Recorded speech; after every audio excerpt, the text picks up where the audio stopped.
Essay is one of the most important paper as well as most ignored paper as far as UPSC is concerned. I know many aspirants who didn't write even a single essay before their mains exam, and that is finally reflected in their UPSC marks. So if you are one of those who don't want to write essay, who don't take essay paper seriously, then please start taking this paper very seriously, especially seeing UPSC previous year trends, previous year papers. आपके सामने ये 2022 का paper है और this is 2021 paper. If you see previously क्या होता था कि सेक्शन ए सेक्शन बी में एक सेक्शन ऐसा होता था जहाँ पे आपको जीएस के टॉपिक्स मिलते थे ऐसे लिखने के लिए. वहाँ पे आपके पास अच्छा खासा ऑप्शंस रहता था, चॉइस रहती थी, आप अपना मनपसंद टॉपिक चूज़ कर सकते थे.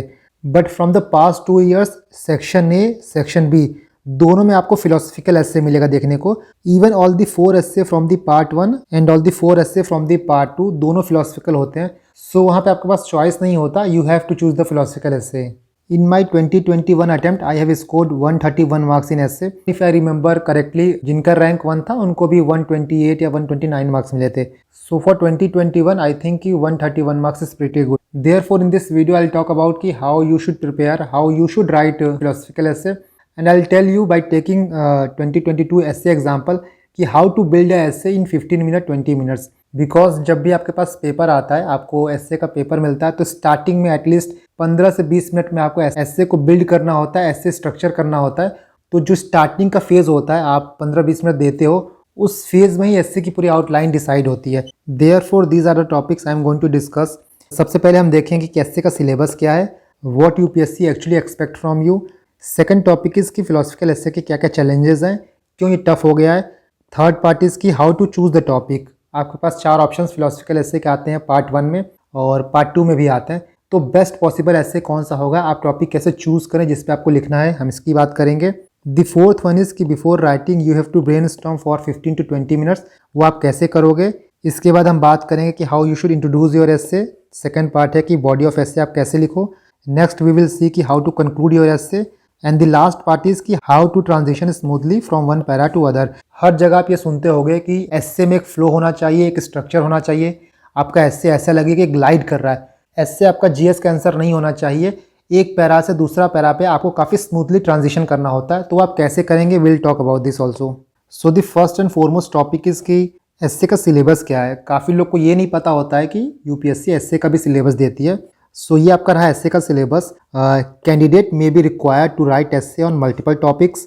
दे will be expected to keep closely to the subject of the essay, arrange their ideas in orderly fashion, write concisely. Credit will be given for effective and exact expression. So सबसे पहला point है, सबसे पहला keyword है कि you have to closely write your essay. जो essay का subject होगा उससे भटकना नहीं है, उससे डाइवर्ट नहीं करना है. सेकेंड पार्ट इज कि you have to arrange your idea in orderly fashion. That means कि you have to arrange your idea in a well organized and controlled way. Third is कि you have to write concisely, to the point आपको चीज़ें लिखनी है. And the fourth one is कि जो marks आपको मिलेंगे वो आपकी इफेक्टिवनेस पे और एग्जैक्ट एक्सप्रेशन पे मिलेंगे. सो ये पॉइंट आपको ध्यान रखना है. कोई भी आप एस्से लिखो, चाहे वो नॉर्मल एस्से हो या फिर फिलोसफिकल एस्से हो, these are the point you should keep in mind. Now why aspirant struggle to write philosophical essay. सबसे पहला point, and I think this is the most important point, जो आपके फिलोसफिकल एस्से के topics होते हैं वो कई बार वेग हो जाते हैं या फिर एब्स्ट्रैक्ट हो जाते हैं, जिसकी वजह से कभी कभी इंटरप्रिटेशन जो होता है वो हमारा रॉन्ग हो जाता है. ऑल्सो समटाइम यू फील कि लैक ऑफ कंटेंट है आपके पास एस्से में. बिकॉज जो नॉर्मल एस्से होते हैं वहाँ पे आप जीएस के पॉइंट लिख सकते हो, but in philosophical essay GS आपको डायरेक्टली हेल्प नहीं करता है. हेल्प तो यहाँ भी करेगा, बट जिस तरह आपको नॉर्मल एस्से में हेल्प करता है उस तरह आपको फिलोसफिकल एस्से में जीएस हेल्प नहीं करता है. अपने आइडियाज़ को स्ट्रक्चर करने में भी प्रॉब्लम आती है. इंट्रो कैसे करें, बॉडी में क्या लिखें, कंक्लूड कैसे करें, ये भी बहुत बड़ी प्रॉब्लम है. And many times we tend to divert from the topic. Topic में कुछ और पूछा होता है, बट एस्से में 1 या 2 पैरा लिखने के बाद हम टॉपिक से डाइवर्ट हो जाते हैं, टॉपिक से स्टीर अवे हो जाते हैं. इसके बाद जो सबसे मेजर पॉइंट ये है कि अब चॉइस आपके पास नहीं रहा. You have to prepare your philosophical essay. आपको फिलोसफिकल एस्से को पढ़ना होगा, मास्टर करना होगा, प्रैक्टिस करनी होगी. अदरवाइज काफ़ी लोगों को मैं जानता हूँ जो वहाँ पे ब्लैंक हो जाते हैं, कोई आइडिया नहीं आता उनके दिमाग में. सो आप बिफोर इन चीज़ों को प्रैक्टिस करिए. आई विल टेल यू कि आपको कैसे प्रैक्टिस करना है, बट मेक श्योर करना है कि एग्जाम से पहले एटलीस्ट आप 4 से 5 एस्से लिख लो, सो डैट चाहे फिलोसफिकल टॉपिक हो चाहे नॉर्मल टॉपिक हो, आप वेल वर्स्ड हो जाओ. इफ़ यू कैन सी कि आजकल यूपीएससी फिलोसफिकल एस्से देने क्यों लगा है. पहले हमारे पास नॉर्मल एस्से के भी ऑप्शंस रहते थे, but from the past 2 years 8 के 8 एस्से यूपीएससी फिलोसफिकल देता है. इसके पीछे जो मैं सोच सकता हूँ 2 रीजंस हैं. सबसे पहला है कि UPSC trying to test your writing skill, your creativity and your way of expression. नहीं तो क्या होता था कि नॉर्मल एस्से में लोग 1200 वर्ड के जीएस के आंसर लिख देते थे। सो इस चीज़ को एलिमिनेट करने के लिए UPSC is moving towards philosophical topics, जहां आपको सोचना पड़ेगा, जहां आपको थोड़ा ब्रेनस्टॉर्म करना पड़ेगा पॉइंट्स को जनरेट करने के लिए। यू कांट बी लाइक कि हमने GS1, GS2, GS3, GS4 पढ़ा है तो हमारा एस्से भी साइड बाय साइड तैयार हो रहा है एंड डायरेक्टली एग्जाम में जाके लिखेंगे, क्योंकि एस्से जो है वो मेक और ब्रेक का काम करता है। और खासकर एस्से आपका पहला पेपर होता है, वो पेपर आपका ख़राब हो जाता है तो GS1, GS2, GS3, GS4 आपके सारे पेपर पर उसका असर पड़ता है। डेट इज़ वाई एस्से को अच्छे से प्रिपेयर कर लो, बहुत ज़्यादा मेहनत नहीं लगती है, सिर्फ प्रैक्टिस होती है। बाकी चीज़ों में आपको याद करना होता है, आपको चीज़ें रटनी होती हैं, बट एस्से में आप थोड़ा सा प्रैक्टिस करोगे, ईजिली अपने आइडियाज़ को, अपने थॉट्स को पेपर पे रिप्रेजेंट कर सकोगे। Now the first thing, as soon as you get your essay paper, you have to choose the most appropriate essay topic जिस पे आप लिख सको 1200 वर्ड। दैट मीन्स कि 10 पेज आपको लिखने होते हैं। सो कोई ऐसा टॉपिक आप चूज़ करो जहाँ पे आपके पास आइडिया कम हो, तो बाद में जाके आप एस्से के बीच में जाके स्ट्रगल करोगे। डेट इज़ वाई आपको क्या करना है, सबसे पहले सारे क्वेश्चंस को देखने हैं। सेक्शन ए में जितने भी एस्से के टॉपिक्स हैं, आप सारे टॉपिक्स को देखो। और फिलोसफिकल एस्से में हो सकता है कि चारों टॉपिक आपको बहुत ही वियर्ड लगे, आपके कंफर्ट जोन से बाहर हो, but you have to choose the best among the words. सब कुछ वर्ड्स हैं, बट उसमें से कोई ऐसा टॉपिक होगा जो बाकियों से कम वेग होगा। So here you can see कि आपको जो लेस एब्स्ट्रैक्ट टॉपिक है उसको चूज़ करना है। सेकंड पॉइंट आपको ये ध्यान रखना है जिसमें आप 1200 वर्ड जनरेट कर पाओ, जिसमें आप अपने आइडियाज़ को लिख पाओ। सबसे इंपॉर्टेंट ये है कि जिसका आप इंट्रोडक्शन अच्छे से कर पाओ। किसी भी एस्से का आप इंट्रो अच्छा कर देते हो तो वहाँ पे आपको एक एक्स्ट्रा एज मिल जाता है। सो आप ऐसे टॉपिक चूज़ करो जहाँ पे आपके पास रेलेवेंट कोट्स हो, आपके पास एनेक्डोट्स हो, कुछ लाइफ स्टोरी को कोट करने के लिए, एग्जाम्पल्स को कोट करने के लिए, पोयम को कोट करने के लिए, या फिर श्लोक को कोट करने के लिए। यही मैं एक क्वेश्चन को आंसर कर देता हूँ। काफ़ी लोग बोलते हैं कि सर जो हिंदी में पोयम होता है, हिंदी में श्लोक होता है, क्या हम यूज़ कर सकते हैं? तो बिल्कुल आप यूज़ कर सकते हो। हिंदी का कोई भी पोयम आप हिंदी में यूज़ कर सकते हो, उसको आपको ट्रांसलेट करने की ज़रूरत नहीं है। फॉर एग्जांपल मैं आपको यहाँ पे दिखाता हूँ। ये सेक्शन ए है, 2022 का पेपर है। आप पहला टॉपिक देखो, forest are the best case study for economic excellence. Second देखिए, poets are unacknowledged legislator of the world. Third आपका है कि history is a series of victories won by the scientific man over the romantic man. And the fourth one is कि a ship in harbour is safe but that is not what ship is for.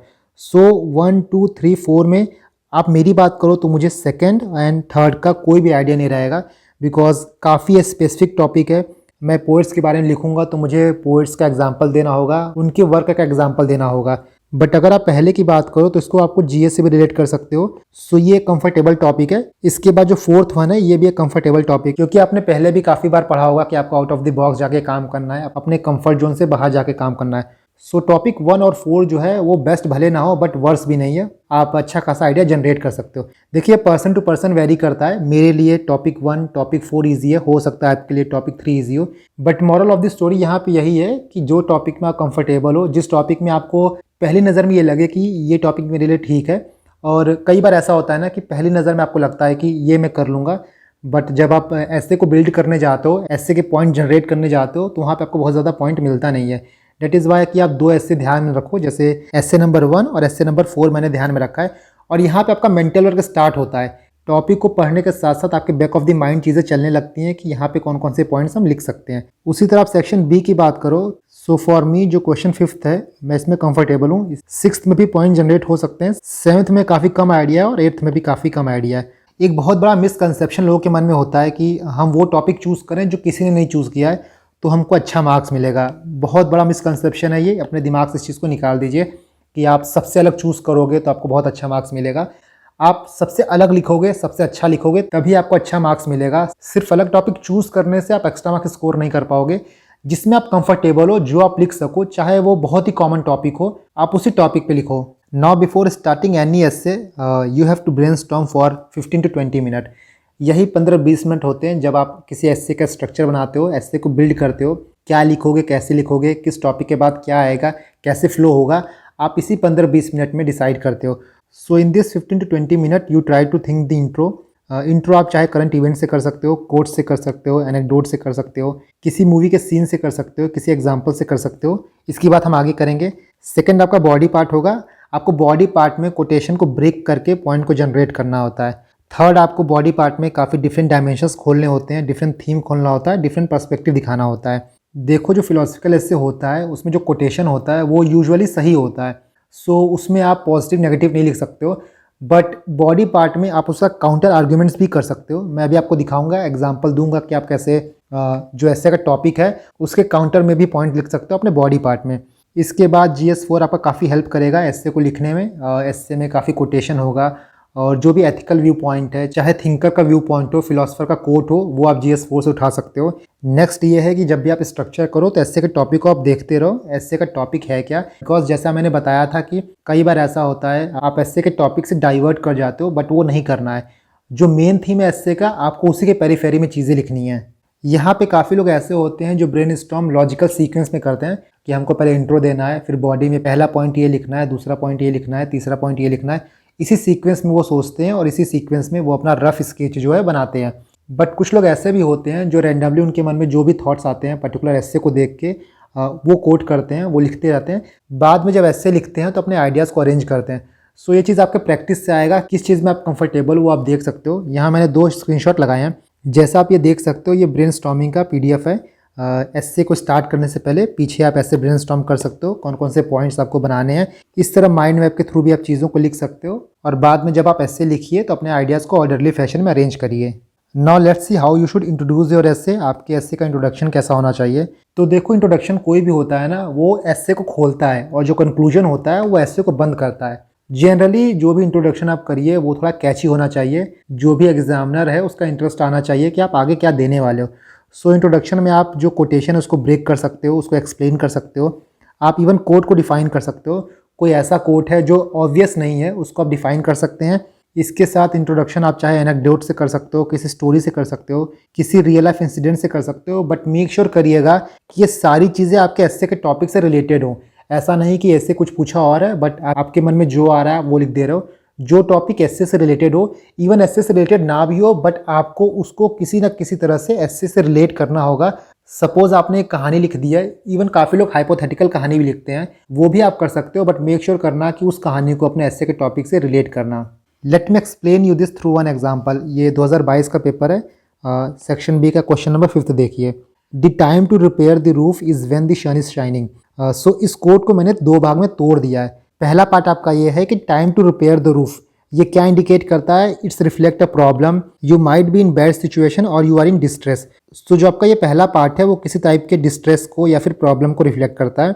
जो इसका second part है कि सन is shining, ये एक right time को denote करता है, राइट अपॉर्चुनिटी को डिनोट करता है। इस तरह से आप एस्से के टॉपिक को तोड़ के लिख सकते हो कि एस्से का जो टॉपिक है, एस्से का जो कोटेशन है, क्या डिनोट करता है, क्या रिफ्लेक्ट करता है। ये आपका इंट्रो हो सकता है। इसके साथ आप किसी एग्जाम्पल को भी लिख सकते हो, किसी रियल लाइफ स्टोरी को भी लिख सकते हो।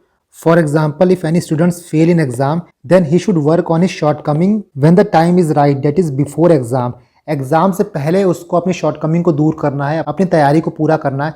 सो एग्जाम से पहले का जो टाइम है ना, वो सन इज शाइनिंग का पीरियड है। उस पीरियड में प्रेशर जो होता है काफ़ी लो होता है, वो राइट फ्रेम ऑफ माइंड में रहेंगे, प्रॉपर एनालिसिस कर पाएंगे। अदरवाइज जब परफॉर्म करने का टाइम आएगा then they might take hasty decision.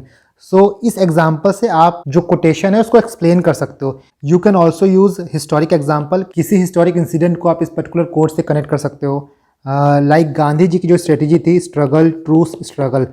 सो जो यहाँ पे ट्रूस का पीरियड था वो पीरियड था द सन इज शाइनिंग का। नॉन कॉपरेशन मूवमेंट आपका 1920 में हुआ था। इसके बाद जब चौरी चौरा हुआ सो गांधी जी ने मूवमेंट को विड्रॉ कर लिया। चौरी चौरा और CDM के बीच गांधी जी ने ग्राउंड प्रिपेयर किया, डैट मीन्स कि उन्होंने रूफ रिपेयर किया when the sun was shining. इसी तरह बहुत से इंसिडेंट आप देखोगे। बेसिकली आपको ना थोड़ा सा दिमाग खोल के पेपर को देना है। बहुत एग्जाम्पल्स आपने पढ़े होंगे, आप एथिक्स में पढ़ोगे, आप इवन GS में पढ़ोगे, बस आपको यहाँ पे किसी ना किसी तरह से उसको रिलेट करना होता है। एक और इंट्रोडक्शन आप यूज़ कर सकते हो रियल लाइफ इंसिडेंट का। बेस्ट एग्जाम्पल कोविड-19 है। कोविड-19 के फर्स्ट वेव में अगर हमारे पास बेटर इंफ्रास्ट्रक्चर होता तो कोविड-19 का फर्स्ट वेव हम लोग काफ़ी इफेक्टिवली मैनेज कर लेते। दैट मीन्स कि जब सन शाइन कर रहा था before COVID hit the world, हमारी प्रिपरेशन नहीं थी, हमने रूफ रिपेयर नहीं किया था। So in this way you can relate the COVID pandemic with the quotation given. Let's take one more example. A ship in a harbour is safe but that is not what ship is for. यहाँ पे आप इस quotation को explain कर सकते हो। Like ये quotation जो है वो moving out of comfort zone को इंडिकेट करता है। शिप जो है उसका नेचर क्या है, वो सेल करने के लिए बना हुआ है, बट अगर वो डूबने के रिस्क से डॉक कर दिया जाएगा तब भी अल्टीमेटली उसमें रस्ट लगेगा। The ship will be wrecked after some point of time. So without challenge, without taking risk, life is not worthy of living.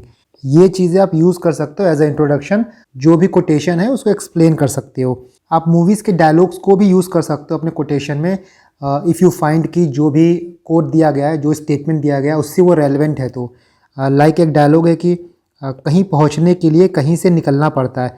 So this also signifies the same thing कि हमको अपने comfort zone से बाहर निकलना है, तभी life में हम कुछ अचीव कर पाएंगे। देखिए, जो भी चीज़ें मैं आपको बता रहा हूँ यहाँ पे, ये सारी चीज़ें जब आप ब्रेन स्टॉर्मिंग करोगे, आप इंट्रोडक्शन के लिए सोचोगे क्या करना है, बॉडी के लिए सोचोगे क्या करना है, उसी वक्त आपको ये डिफरेंट आइडियाज़ में से कुछ आइडियाज़ जो आपको लगे रेलेवेंट हैं वहाँ पे डालने हैं। मैं यहाँ आपको काफ़ी अलग अलग एग्जांपल दे रहा हूँ ताकि आपका जो विजन है, जो पर्सपेक्टिव हो, वो वाइड हो। You can also use one anecdote. आप सभी ने अभिमन्यु की स्टोरी सुनी होगी कि उन्होंने चक्रव्यूह में एंटर करके चक्रव्यूह को भेदा था। वो चाहते तो कंफर्ट जोन में रहते, पांडवास के पीछे रहते, but he choose to move out of his comfort zone and fought the mighty battle of Mahabharata. यहाँ भी आप रियल लाइफ एग्जांपल ले सकते हो। कोविड के टाइम पे फ्रंट लाइन वर्कर अपने कंफर्ट जोन से बाहर आके, इरिस्पेक्टिव ऑफ उनकी लाइफ स्टेक पे थी, उनकी फैमिली की लाइफ स्टेक पे थी, उसके बाद भी उन्होंने मिलियंस ऑफ लाइफ सेव किए। So you can use this type of example in any philosophical essay. और फिलोसफिकल एस्से में ना आपको एग्जाम्पल्स यूज़ करने पड़ते हैं to proof your point, to give weightage to your point. Few examples हम देखते हैं और भी। ये 2020 का एस्से था, ship do not sink because of water around them, ship sink because of water that gets into them. यहाँ आप इंट्रो में बैटल ऑफ प्लासी का यूज़ कर सकते हो, जहाँ पे ब्रिटिशर्स की रॉबर्ट क्लाइव की विक्ट्री हुई थी due to treachery of Mir Jafar. Next you can see कि poverty anywhere is a threat to prosperity everywhere. यहाँ पे भी आप इंट्रो यूज़ कर सकते हो ओसामा बिन लादेन को एज एग्जाम्पल लेके, कि ओसामा बिन लादेन ने अलकायदा को क्यों फॉर्म किया था। Because he hold USA responsible for the Afghanistan poverty, hence he want to wipe out the prosper US nation. सो जो अफगानिस्तान की पॉवर्टी है वो पूरे यूएस की प्रॉस्पेरिटी के लिए, पूरे वर्ल्ड की प्रॉस्पेरिटी के लिए थ्रेट है। So in this way you can relate current affair things, your modern history, world history, anything you study in GS paper, आप उसको अपने फिलोसफिकल कोड से कनेक्ट कर सकते हो। Now next move on to the body of the essay. So body of essay में दो part होता है। First you have to elaborate the statement and the second part is analysis part. जो भी आप स्टेटमेंट को इलेबोरेट किए हो उसको आपको एनालाइज करना है। एनालिसिस करते वक्त आप डिफरेंट क्वेश्चंस का आंसर कर सकते हो, like what, when, how and who. One thing you can see कि जब भी आप एस्से लिखो, लेट्स सी कि ये आपका एक एस्से का पेज है, एस्से का शीट है। सो आपको यहाँ से स्टार्ट करना है, ऐसे लिखने हैं, एंड इसके बाद पैरा यहाँ पे चेंज करना है। आपको ट्राई करना है कि एक पेज में दो ही पैरा हो और जो सेकंड पैरा का एंडिंग हो वो उसी पर्टिकुलर पेज में हो जाए। ऐसा ना हो कि वो सेकंड पेज में चला जाए। इससे ये होता है कि एग्जामिनर को भी पढ़ने में ईजी होता है और आपको लिखने में भी ईजी होता है। एंड द थर्ड इज कि जो आपका एस्से है वो सिमेट्रिक लगता है। While elaborating your statement, your quote, you can open up different dimensions, different examples. यहाँ पे हम एग्जाम्पल लेते हैं, जैसे इसका, a ship in harbour is safe but that is not what ship is for. देखो यहाँ मैंने एक नोट लिखा है। काफ़ी लोग मुझसे पूछते हैं कि सर थीसिस स्टेटमेंट लिखना है कि नहीं लिखना है। बेसिकली इंट्रोडक्शन और बॉडी के बीच में एक स्टेटमेंट आप लिखते हो, उसको कहते हैं थीसिस स्टेटमेंट। उस स्टेटमेंट में हम ये लिखते हैं कि हमारे एस्से में आगे आने क्या वाला है। बेसिकली जो एस्से में हम लिखने वाले होते हैं उस चीज़ को वहाँ पे हम डिफाइन कर देते हैं कि पहले हम किस टॉपिक की बात करेंगे, उसके बाद क्या जाएंगे, उसके बाद क्या जाएंगे। सो डेट एग्जामिनर को एक पहले ही बर्ड आई व्यू मिल जाता है कि what to expect in this particular essay. For example, इस पर्टिकुलर एस्से का, अ शिप इन हार्बर का, आप थीसिस स्टेटमेंट कुछ ऐसा लिख सकते हो, in this essay we will examine the risk taking aspect of life and working beyond our comfort zone. What are the driving factors? Objectively analyzing the risk and its positive and negative consequences. Few instances of taking risk and their following success and failures. In the end, we will explore how fear and risk is part and parcel of life. It gives meaning to our life and make it worth of living. तो ये आपका thesis statement हो गया। इसमें हमने बता दिया है कि हम अपने एस्से में risk taking aspect of life की बात करेंगे, रिस्क लेने के लिए क्या क्या ड्राइविंग फैक्टर्स होते हैं, उसके पॉजिटिव कॉन्सिक्वेंसेज, नेगेटिव कॉन्सिक्वेंसेज की बात करेंगे। इसके बाद हम कुछ एग्जांपल्स देंगे जहाँ पे सक्सेस और फेलियर दोनों बताया गया है due to taking risk. And lastly we will explore कि risk and fear are part and parcel of life. इनको आप लाइफ से अलग नहीं कर सकते हैं। If you want to grow, if you want to move ahead in your life. So now I will show you, जो मैंने बॉडी के बारे में बताया था, जिस तरह बॉडी को हमको स्ट्रक्चर करना है। पहला पार्ट आप लिख सकते हो कि why people fear risk taking, so इसका मेन रीज़न ये है कि human being like to acquire tangible और इंटेंजिबल एसेट्स, बट इसके साथ साथ कहीं ना कहीं उनके अंदर इनहेरेंट फियर होता है कि इन चीज़ों को हम लूज़ कर देंगे। That is why they avoid risk taking. इसके बाद देखो कि बीइंग इन कंफर्ट जोन, हम कंफर्ट जोन में रहते हैं, रिस्क नहीं लेते हैं। सो उससे क्या प्रॉब्लम होती है? It limit our self growth, hinder your success. Gandhi ji ने कहा था कि fear is biggest enemy. Gita में लिखा गया है कि more focus on result than on effort.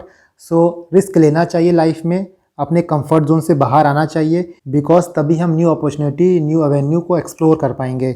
इस पर्टिकुलर पॉइंट को आप इस एग्जांपल से सब्सटेंशिएट कर सकते हो कि ब्रिटिश टाइम पे सब्सिडियरी अलायंस का जो सिस्टम आया था वो लेटर डोमिनो इफेक्ट का काम करता है। पहले एक इंडियन स्टेट ने एक्सेप्ट किया था, उसके बाद 2, 3, 4 वो होते गए थे। उन्होंने क्यों एक्सेप्ट किया था? Due to the fear of losing their hold on their particular state. Subsidiary alliance को एक्सेप्ट करने के बाद they have lost their sovereignty, but king are not for this, as ship is not to stay in the harbour. मतलब safe zone में रहने के लिए नहीं है। एज अ किंग उनकी ये प्रायोरिटी होती है, उनकी रिस्पॉन्सिबिलिटी होती है कि वो अपने पीपल्स को सेव करें, ना कि सब्सिडियरी अलायंस को चूज करके कंफर्ट जोन में बैठ जाएं। You can add one more dimension कि not taking risk sometime poses bigger risk. कभी कभी रिस्क ना लेना ही बहुत बड़ा रिस्क हो जाता है। इसका आप एग्जांपल देख सकते हो कि 2007 के वर्ल्ड कप में धोनी ने जोगिंदर शर्मा, जो कि काफ़ी इनएक्सपीरियंस्ड प्लेयर थे, उनको लास्ट ओवर दिया था बॉलिंग करने के लिए, एंड रेस्ट इज हिस्ट्री। हम सभी को पता है कि उसके बाद इंडिया वर्ल्ड कप जीत गया था। तो आप यहाँ पे एग्जांपल ये दे सकते हो कि वहाँ पे धोनी ने रिस्क लिया था। इसके बाद आप देखो कि everything is permanent except the change. That means कि रिस्क आपको लेना होगा, कभी भी सिचुएशन एक जैसी नहीं होती है। यहाँ पे एग्जांपल दे सकते हो कि आप इंडिया के पॉलिसी नॉन अलाइनमेंट से मूव होके मल्टी अलाइनमेंट की तरफ आ चुका है।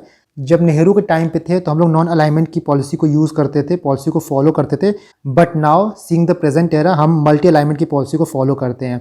एक और एग्जांपल आप दे सकते हो, प्रीवियसली इंडिया चाइना के रिलेशन को हम लोग हिंदी चीनी भाई भाई के टर्म से डिफाइन करते थे, but now relation completely transform हो गया है। अब string of pearl China use करता है और India iron curtain strategy use करता है।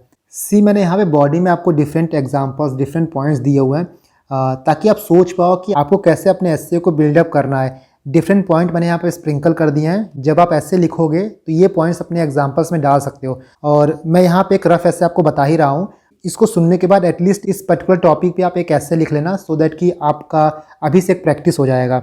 एक एग्जांपल आप और दे सकते हो कि just after independence, due to fear of poverty and hunger, और इंडिया खुद के कंफर्ट जोन में था, जिसकी वजह से वो डिफेंस में उतना ज़्यादा फोकस नहीं किया, एंड फाइनली हम लोग 1962 का वॉर हार गए थे। काफ़ी वीक हमारी परफॉर्मेंस थी। तो इस एग्जांपल से आप ये चीज़ प्रूफ कर सकते हो कि आगे बढ़ने के लिए, ग्रो करने के लिए रिस्क लेना बहुत इंपॉर्टेंट है। हम कंफर्ट जोन में रहेंगे तो जैसा हमने ऊपर देखा कि शिप जो है उसमें रस्ट लग जाता है, वो रैक कर जाएगी, वो टूट जाएगी, वो सड़ जाएगी। उसी तरह एज अ ह्यूमन बींग अगर हम रिस्क नहीं लेंगे, will not able to realise our full potential. Next point, यहाँ पे आप काउंटर आर्ग्यूमेंट दे सकते हो कि risk taking capability is important but calculated risk must be taken, और समटाइम हमको रिस्ट्रेन फॉलो करना चाहिए। इसका यहाँ पे आप एग्जांपल देख सकते हो, लाइक आफ्टर 1991 क्राइसिस इंडिया ने एलपीजी रिफॉर्म लाया, बट एलपीजी रिफॉर्म लाने के साथ साथ आरबीआई के पास कुछ पावर्स हैं to intervene in case of heavy fluctuation of the market. So ऐसा नहीं कि पूरी तरह से मार्केट पे इकोनॉमी को छोड़ दिया गया है, कभी भी फ्लक्चुएशन होगा तो आरबीआई इंटरवीन करेगी। सेकेंड पॉइंट आप देख सकते हो कि कभी कभी फियर जो होता है वो भी बहुत इंपॉर्टेंट होता है, because if you don't fear then you might underestimate the risk, so we need to balance the fear with logic.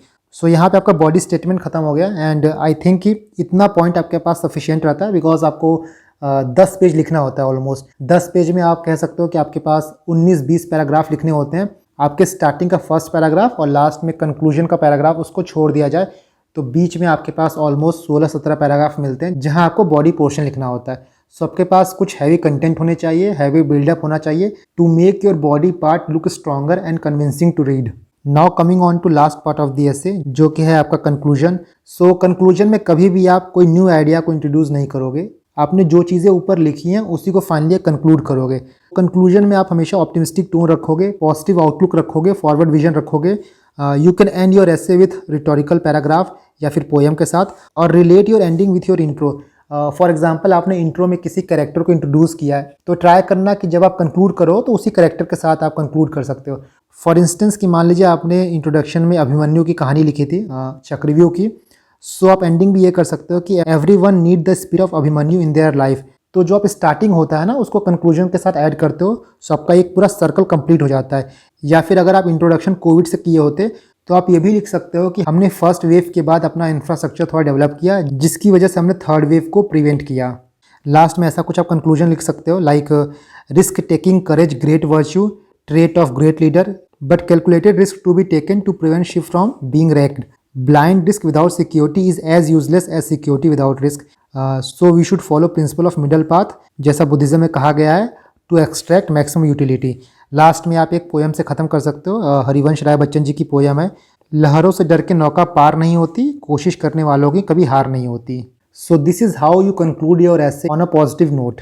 And I hope कि आपको एक अच्छा खासा आइडिया मिल गया होगा कि हाउ टू बिल्ड ऐसे के क्या क्या पार्ट होते हैं, क्या क्या एलिमेंट होते हैं जो हमको उसमें इंक्लूड करने होते हैं to make our essay different from the others. Now the next topic is कि how to transition smoothly from one para to next. So यहाँ पे 3 वेज की बात की गई है। I upload this PDF on my Telegram channel, तो वहाँ से आप जाके इसको पढ़ सकते हैं। और लास्ट में कुछ ये ट्रांजिशन के वर्ड्स हैं जिनको आप यूज़ कर सकते हो, इनको भी मैं अपने टेलीग्राम चैनल पे डाल दूंगा, इनका प्रिंट आउट निकाल लीजिएगा।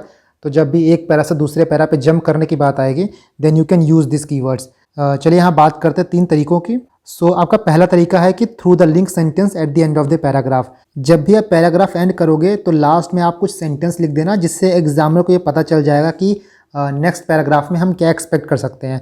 जैसे यहाँ पे एग्जांपल है कि मान लो आपने एक पैराग्राफ लिखा जहाँ पे आपने आर्टिफिशियल इंटेलिजेंस का जॉब पे जो थ्रेट है उसके बारे में बात की है। सो उसी पर्टिकुलर पैराग्राफ के लास्ट में आप लिख सकते हो कि further we must mindful of the fact that artificial intelligence poses major challenge not just economically but also ethically. That means कि नेक्स्ट पैराग्राफ में हमको एथिकल एस्पेक्ट देखने को मिलेगा आर्टिफिशियल इंटेलिजेंस का। तो आपका ये पहला पॉइंट हो गया, जहाँ आप उस पर्टिकुलर पैराग्राफ के लास्ट में आप हिंट दे दोगे कि हम नेक्स्ट पैराग्राफ में क्या देखने वाले हैं। सेकंड आपका ये है कि पैराग्राफ के लास्ट में आप एक क्वेश्चन पोज कर सकते हो जिसका आंसर आप नेक्स्ट पैराग्राफ में करोगे। सो इससे ये होगा कि जो एग्जामिनर रहेगा उसको पता रहेगा कि इस पर्टिकुलर क्वेश्चन का आंसर हमको नेक्स्ट पैराग्राफ में मिलेगा, and you can compel the examiner to read your next paragraph through this method. जैसे यहाँ पे आप एग्जाम्पल देखिए, सिमिलर एग्जाम्पल है, Thus we have examined the threat posed by AI to our economy, but what about the challenges brought by AI to our ethics and morals? So ethics और morals के लिए क्या challenges pose करता है AI, ये हम next paragraph में बात करेंगे। And the third way is कि जब भी आप नेक्स्ट पैराग्राफ स्टार्ट करो उसमें स्टार्टिंग में ही आप लिख दो कि आप उस पर्टिकुलर पैराग्राफ में किस चीज़ की बात करने वाले हो। इसका एग्जांपल आप यहाँ देखो कि मान लो आप ग्लोबलाइजेशन पे ऐसे लिख रहे हो। सो फर्स्ट पैराग्राफ में आपने उसकी हिस्टोरिकल इवोल्यूशन की बात की है। नेक्स्ट पैराग्राफ स्टार्ट होते ही आप लिख दो कि politically to globalization has had a tremendous impact. So that means कि इस पर्टिकुलर पैराग्राफ में you are going to talk about political impact of globalization. So these are 3 ways in which you can transition from one para to other smoothly, और this particular thing will come handy अगर आप practice करोगे। सिर्फ read करने से इस चीज़ को आप प्रैक्टिकली अप्लाई नहीं कर पाओगे। 2-3 एस्से में आप प्रैक्टिस करना, तीनों आपके पास वेज है, जिस एस्से में जो फिट होता है you can use that. So this is all about how to build your philosophical essay, and I hope कि आपके सारे डाउट क्लियर हो गए होंगे। और जब तक आप एस्से को प्रैक्टिस नहीं करोगे लेक्चर देख के फ़ायदा नहीं होता है। लाइक आप स्विमिंग की किताब पढ़ के स्विमिंग करना नहीं सीख सकते हो, आपको स्विमिंग करने के लिए पानी उतरना पड़ेगा। उसी तरह अच्छा ऐसे लिखने के लिए आपको प्रैक्टिस करनी होगी। I will post this PDF, मैं ये PDF अपने टेलीग्राम चैनल पर डाल दूंगा, और आपको मैं टेलीग्राम चैनल का लिंक डिस्क्रिप्शन बॉक्स में मिल जाएगा। जो मैंने यहाँ पॉइंट बताए हैं उन पॉइंट को आप as a rough sketch use कर सकते हो अपना ऐसे लिखने के लिए। और आई रिक्वेस्ट यू कि आप एक पर्टिकुलर ऐसे लिखना, अभी चीज़ें ताज़ा हैं तो समझ में आएगा कि किस पॉइंट को कैसे कनेक्ट करना है।